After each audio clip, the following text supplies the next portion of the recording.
Summa ba'atsnakum min ba'di mautikum la'allakum tashkurun.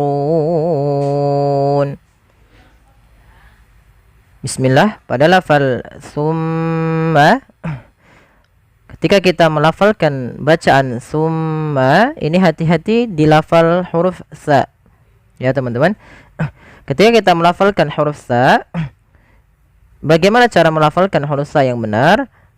Yaitu ujung lidah kita menempel dengan gigi sari atas. Dan jangan sampai huruf sa di sini diganti dengan huruf sin. Yang terkadang ada sebagian kita yang dia terlepas membaca summa dengan summa. Nah, ketika kita merubah mengganti huruf sin, maka nanti maknanya pun berubah. Maka hati-hati dalam melafalkan huruf sa. Bagaimana tadi cara melafalkan huruf sa? Yaitu ujung lidah kita, ujung lidah coba kita tempelkan dengan, atau kita temukan dengan gigi sari atas kita. Gigi sari yang atas, gigi sari atas. Kemudian dilafalkan sa, sa, sa. Maka su, si, summa, summa. Seperti itu. Kemudian pada lafal mim mati, pada lafal mim yang berharakat tasydid, di sini ada hukum tajwid berupa bacaan gunnah. Gunnah itu memasukkan suara itu ke rongga hidung kita. Maka ketika melafalkan mim sambil ditahan suara mimnya, masukkan ke rongga hidung. Sum, sum, sum. Ditahan 2 harokat. Dan jangan langsung seperti ini. Summa, summa ba'atsna, dan yang semisalnya. Tapi perlu ditahan. Kemudian melafal ba'atsnakum. Ya, kembali lagi kita ada huruf sa. Sama sebagaimana tadi pelafalannya dengan sa yang pertama, terkhusus dia kalau dia hurufnya sukun. Nah, ini harus diperhatikan dengan baik juga. Jangan sampai kita menggantinya dengan ba'ashnakum dengan sin. Misalkan dengan sin atau dengan huruf sin gitu ya. Ba'ashnakum atau ba'asnakum. Tapi dia ba'asna, asna. Ya, satu sa itu memiliki sifat namanya sifat hamas. Hamas itu apa? Sifat yang dia jaroya nun nafas. Harus mengalirnya nafas kita ketika melafalkannya. Maka nasa juga itu termasuk daripada huruf-huruf yang dia rokhawah. Rokhawah itu apa? Mengalirnya suara. Sa, sa. Maka ba'asna, ba'asnakum. Kemudian belafalna, ada bacaan mad tabi'i, yaitu ditandai dengan fathah pada lafalna bertemu dengan alif kecil setelahnya. Kemudian pada lafal kum mim ba'di atau ba'asnakum mim ba'di, ada lafal mim bertemu dengan huruf mim yang serupa.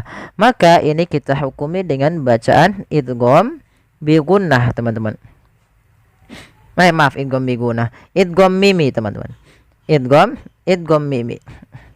Idgham mimi, idgham itu kan memasukkan. Mimi berarti ada 2 huruf mim yang saling berdekatan. Yang satu mati atau huruf mim yang bertemu dengan huruf mim. Maka langkahnya bagaimana cara membaca idgham mimi? Yaitu mimnya masukkan ke huruf mim kedua dan ditahan gunnahnya. Ya, ba'atsnakum, kum, dan bibir kita rapatkan. Kemudian pada lafal ini panah yang ada kata izhar syafawinya, ini salah ya teman-teman. Tidak ada panah izhar syafawi. Ya, ini salah. Nah, kemudian pada lafal mim ba'di ada bacaan iqlab pada lafal mim ba'di. Iqlab itu terjadi apabila ada huruf nun sukun bertemu dengan huruf ba atau tanwin bertemu dengan huruf ba, baik itu an, in, un ataupun nun sukun tadi. Cara membacanya yang awalnya misalkan di sini kita bacanya min, karena datang setelahnya huruf ba, maka kita ganti suara nun ini menjadi suara mim yang ada warna hijaunya di atas kecil itu. Maka menjadi mim. Itu langkah pertama. Langkah yang kedua, teman-teman, yaitu kita tahan suara mimnya dengan sepanjang 2 harokat. Mim ba'di. Ada 2 cara baca dalam membaca iqlab. Yang pertama dengan idbaq, yang kedua dengan furjah. Tapi kita mengambil yang idbaq saja, tidak dengan furjah, yaitu bibir kita rapat. Mim ba'di, mim ba'di. Kemudian ain. Ain memiliki sifat yaitu bainiyah di antara sifat syiddah dan rokhawah. Jadi ain itu ada huruf ain itu punya sifat namanya bainiyah, tengah-tengah, bainiyah, di antara huruf yang memiliki sifat namanya syiddah, syiddah atau rokhawah. Rokhawah. Kalau syiddah itu tertahannya suara, rokhawah mengalirnya suara. Maka kalau kalau bainiyah ya tengah-tengah, tidak terlalu dialirkan suaranya dan tidak terlalu ditahan suaranya. Kemudian lafal mautikum, ada waw sukun yang didahului dengan huruf mim, maka ini kita namakan dengan bacaan lin dan lembut di dalam melafalkannya. Kemudian mautikum la'allakum, ya. Kemudian pada lafal mim mati bertemu lam ada hukum tajwid berupa izhar syafawi.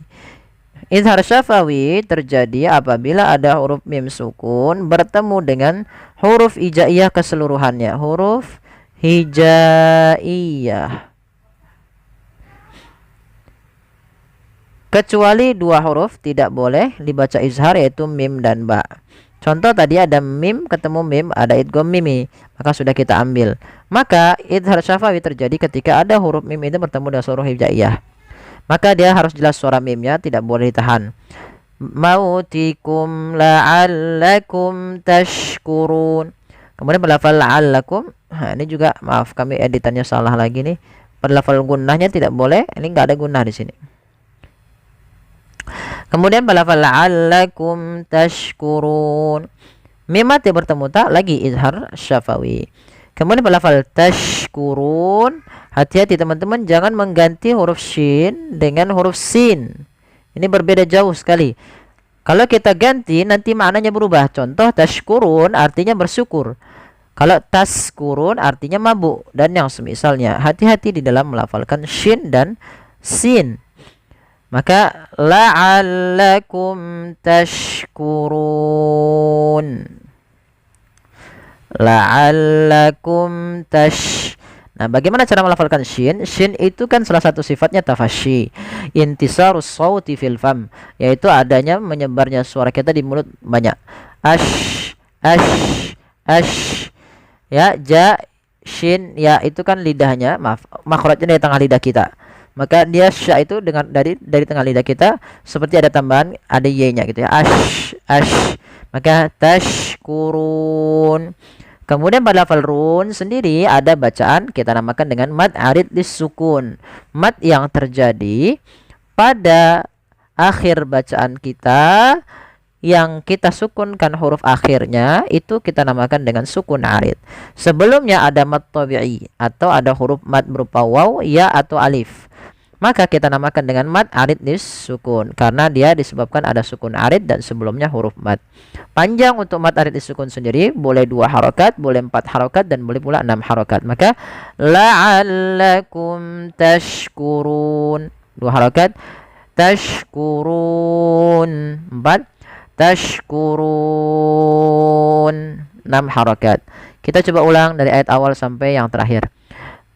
Tsumma ba'atsnakum min ba'di mautikum la'allakum tashkurun. Wa dhallalna 'alaikumul ghamama wa anzalna 'alaikumul manna wassalwa. Kulu min tayyibati ma razaqnakum وما ظلمونا ولكن كانوا أنفسهم يظلمون.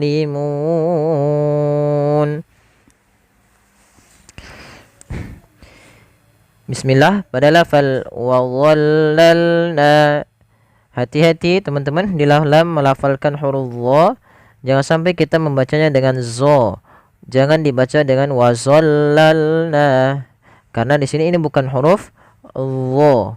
Maaf, bukan huruf zo, tapi dia huruf dha. Bagaimana cara melafalkan huruf dha?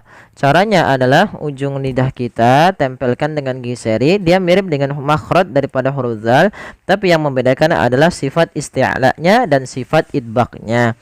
Apa itu sifat isti'la? Sifat isti'la adalah sifat huruf yang mana pangkal lidah kita angkat ke atas. Jadi tebal. Kemudian lidah itu juga melekat dengan langit-langit karena dia sifatnya adalah idbaq. Maka wadhallalna, tipiskan di lam, wadhallalna alaikumul ghamama. Pada lafal bacaan na ada mad tabi'i, yaitu ditandai dengan fathah bertemu dengan alif pada ayat ini. Kemudian pada lafal alaikumu di sini ada huruf ya. Huruf ya sukun yang didalai fathah, maka ini kita namakan dengan bacaan lin, yaitu bacaan yang lembut di dalam pelafalannya. Kemudian pada lafal alaikumul ghamama ada alif lam pada lafal kata al-ghamam. Ini alif lam kita namakan dengan alif lam qamariyah, yaitu alif dan lam yang dia kita tuliskan dan dibaca dengan jelas suara lamnya. Maka alaikumul ghamama, huruf ghain, kemudian di situ ada huruf ghain gha, bukan go. Hati-hati juga jangan diganti dengan go, tapi dia gha. Alaikumul ghamama. Pada lafal ma ada mad tabi'i kembali ditandai dengan lafal ma yang berharokat fathah bertemu alif. Kemudian pada lafal wa anzalna ada huruf nun sukun bertemu dengan huruf zai, maka ini kita namakan dengan bacaan ikhfa. Kalau pada dasarnya kita membaca wa anzalna, karena dia bacaan ikhfa, ikhfa itu membaca di antara idgham atau izhar dan idgham. Kalau izhar itu berarti suara n-nya apa suara nun-nya jelas, wa anzalna. Itu izhar. Kalau idgham maka dia hilang, misalkan ayu, awalnya an yu. Nah, sedangkan ikhfa itu membaca di antara keduanya, yaitu dia menyamarkan saja, menyamarkan suaranya kepada huruf zai. Wa azza, wa azza, wa azza. Kami ulangi, wa azza, sambil ditahan dua harakat. Wa anzalna. Kemudian pada lafal na ada bacaan mad tabi'i, yaitu adanya huruf berharakat fathah bertemu dengan alif, yaitu dua harakat panjangnya. Kemudian alaikumul manna. Alaikumu sama sebagaimana alaikumul awal, yaitu ada bacaan lin. Kemudian pada lafal al-manna ada alif lam kembali. Sama di sini kita namakan dengan alif lam qamariyah, yaitu alif lam yang kita tulis dan kita baca dengan jelas suara lamnya. Kemudian pada lafal manna, manna ada bacaan yang kita namakan dengan bacaan gunnah. Apa itu bacaan gunnah? Gunnah terjadi apabila adanya nun berharokat tasydid atau mim berharokat tasydid, maka ini harus dibaca dengan bacaan gunnah, yaitu memasukkan suara nun atau mimnya ke rongga hidung kita. Maka alaikumul manna, manna wassalwa, sambil ditahan dua harokat. Kemudian pada lafal wassalwa ada alif lam maka di sini alif lamnya kita namakan dengan alif lam syamsiyah. Berkebalikan daripada alif lam qamariyah yang dimana lamnya terbaca dengan jelas, sedangkan di alif lam syamsiyah yaitu suara sinnya, suara alif lamnya diidghamkan ke huruf sin sehingga sinnya berharakat tasydid. Maka wassalwa, wassalwa, wassalwa, seperti itu.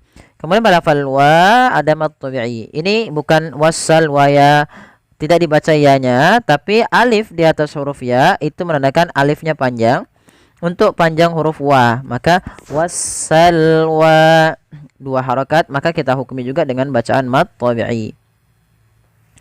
Kemudian pada lafal kulu min thayyibati ma razaqnakum, kulu mad tabi'i, dhammah bertemu dengan huruf waw. Alif yang ditandai dengan sifar mustadir di atasnya dianggap tidak dibaca.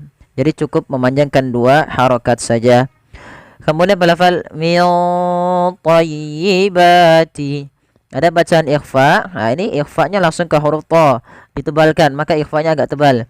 Min tha. Ya, langsung min thayyibati. Kulu min thayyibati, bukan min thayyibat tapi kulu min thayyibati. Ya. Kemudian lafal bati ada mad tabi'i, fathah bertemu dengan alif. Ma razaqnakum. Pada lafal ma kembali juga ada alif yang dilawan dengan fathah mad tabi'i, 2 harakat pada lafal ma. Razaqnakum. Pada lafal huruf qaf yang disukunkan, di sini ada bacaan kita namakan dengan bacaan qalqalah. Artinya memantul bacaannya. Jadi ketika membaca huruf qaf ini, huruf qafnya harus mantul. Nah, kesalahan yang terjadi teman-teman yaitu pertama dalam membaca qalqalah, yang pertama tidak mantul. Tidak mantul, itu salah. Yang kedua, menambah hamzah. Misalnya ada hamzah. Ya, menambah hamzah. Contoh, razaqnakum itu tidak memantulkan, kesalahan pertama. Yang kedua, razaqnakum, razaqnakum. Pada lafalna ada mad tabi'i. Kemudian pada lafal razaqnakum, kalau kita lanjut itu ada bacaan izhar syafawi. Tapi ketika kita berhenti ya tidak perlu ditambahkan. Contoh, kulu min thayyibati ma razaqnakum wa ma zalamuna. Maka itu akan panjang. Dia akan dibaca dengan bacaan izhar syafawi ditandai dengan mim mati bertemu dengan huruf waw. Kemudian pada lafal wa ma zalamuna walaki. Pada lafal ma, mu, na, la, keempat kata ini wajib sama panjangnya.